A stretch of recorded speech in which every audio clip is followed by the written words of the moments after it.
Добро утро, хора! Тук що станах. Сега ще се премеря. И както видяхме тази сутрин съм 117,600, което е много добре. Защото вчера, когато се премерих, то най-вероятно съм изхвърлил и вода, което е напълно нормално.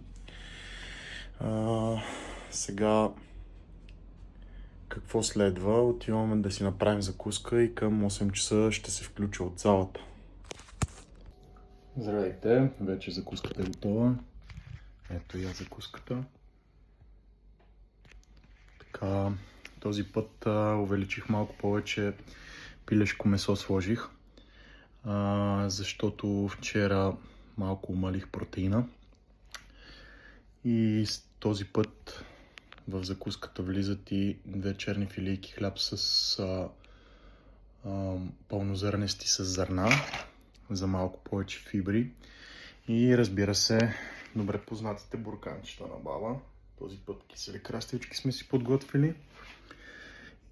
След това оправям чантата за фитнес и ще се видим във фитнеса. Миналата седмица, мисля, че не съм го казвал това в предното видео, миналата седмица си направих програма с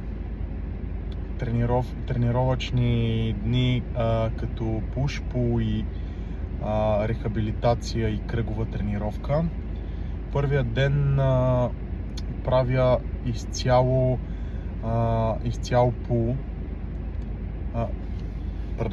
изцяло пуш. След като направя пуш, почивам един ден, пак пул, рехабилитация, кръгова тренировка. Целта на това е да не атрофират мускулите ми, докато съм в процес на възстановяване на коляното. Извинете. Целта е да го възстановя и да не атрофирам мускулите, а да мога да задържа и ако евентуално мога и да надграда мускулна маса. Също така и да сваля килограми, излишните подкожни мазнини. Затова се вкарвам в дефицит на калории. Старая се да ям между 1850 като предния ден и 2300, като в моя случай, защото аз съм средно активен заради кръка, иначе съм високо активен заради крачките, които правя на работа. Това за друго видео.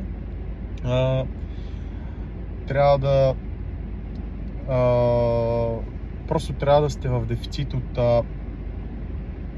500 до 1000 калории, което е нормално. Горе-долу на седмица очаквам, след като изхвърля водата, защото реално за първия ден аз съм свалил 1 кг, но това не е реален 1 кг. Този 1 кг е течности, изпражнения.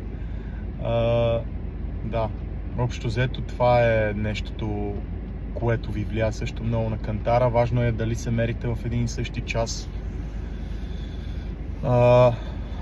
Сега отивам да си направя тренировката за пул.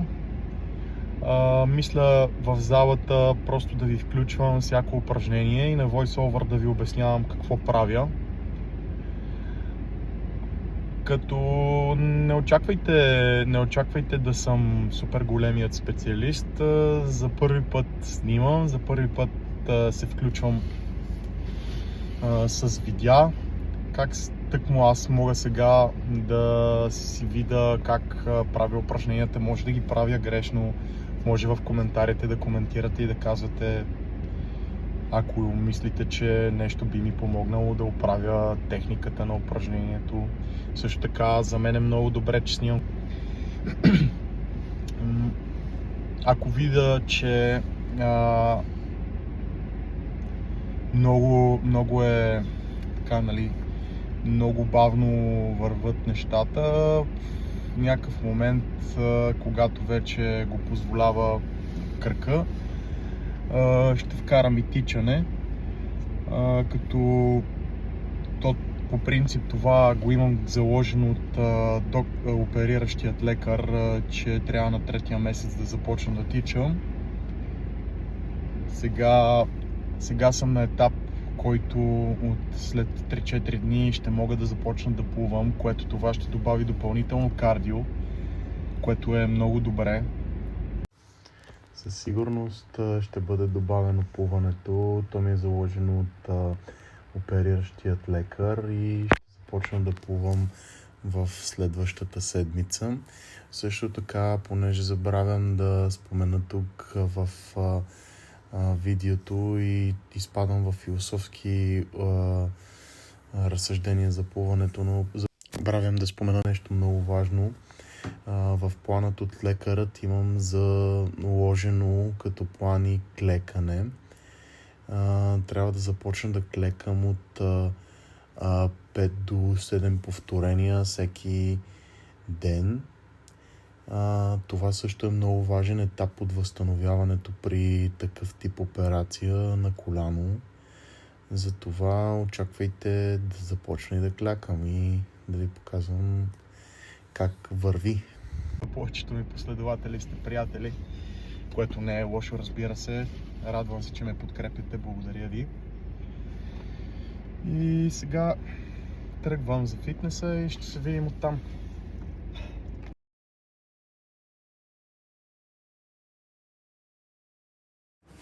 Когато отидох в залата, започнах с първо упражнение горен скрипец.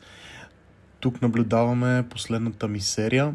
Направих 9 повторения, старах се раменете максимално да са ми стегнати, за да може да ги изолирам и гледах в долната част да стягам по възможност средният и горният трапец.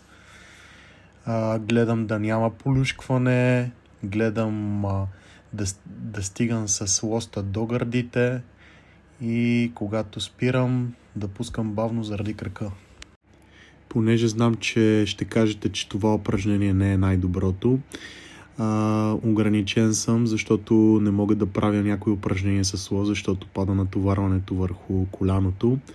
Тук в момента наблюдавате гребане от долен скрипец, седнал, защото се стараем да не пада никакво натоварване на крака и затова го правя седнал. В това упражнение изпълнявам разгъване в страни за средно рамо. Страхотно упражнение, много добре го усещам. Обаче забелязвам, че с повторенията, като ги правя, и леко ми изостава лявата ръка, малко по.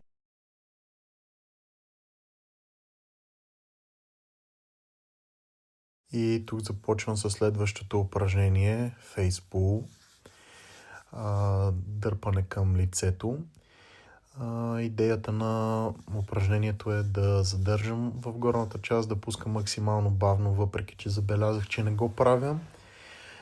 Много е важно да тренирате, когато сте контузени горната част, защото самите мускули се отпускат на гръбначния стълб. Пускане изкривявате стойката. Тъй като залата се напълни, не съм снимал, направих и дъмбел рол, седнал. Това е въртене с усукване. Видях в първия влог, че ми е малко по-лошо качеството. Не е просто до камерата, ами честно казано е до това, че не съм си позиционирал много добре телефона и светлината играе много голяма шега с качеството на видеото. И както виждате, сега се старая горе-долу светлината да е срещу мен, да внимавам с това пикселизиране, което беше се получило в предното видео, и с времето и това ще бъде изчистено. Сега ще инвестирам в един трипод и една стойка с осветление, за да може да правим по-качествени видеа, да мога да ви предлагам по-добро качество и да В смисъл да мога да ви задържа по-дълго интереса, да ви е интересно да гледате видеото, а не само да влезете, защото сте ми приятели в повечето случаи, понеже ми подкрепяте приятели. Но както е казал един умен човек, не знам и аз кой, всеки старт е труден и е много важно да имаш подкрепа. В моя случай, моите близки приятели и семейството ми са ми най-голямата подкрепа в случая, за което съм много благодарен на Бог, че имам такива приятели и съм попаднал на такова семейство. Сега пътувам към село, там няма да се включвам да ви показвам какво правя, нали, защото си имам работа, ще се видя с баба ми, с дядо ми и просто няма да ми е комфортно да снимам, а и те най-вероятно няма и да искат да участват в видеото. Затова няма да ги включвам. Но за по-занапред може да успея да предумам майка ми да се включи в някое видео. Или приятелката ми, което е много трудно, тя е много шайнес. И така.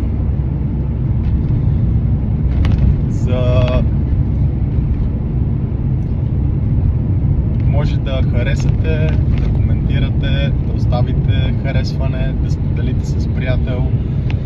Това много помага на развиването на канала ми, ще съм ви много благодарен. Като цяло, целта на този канал не е да набира популярност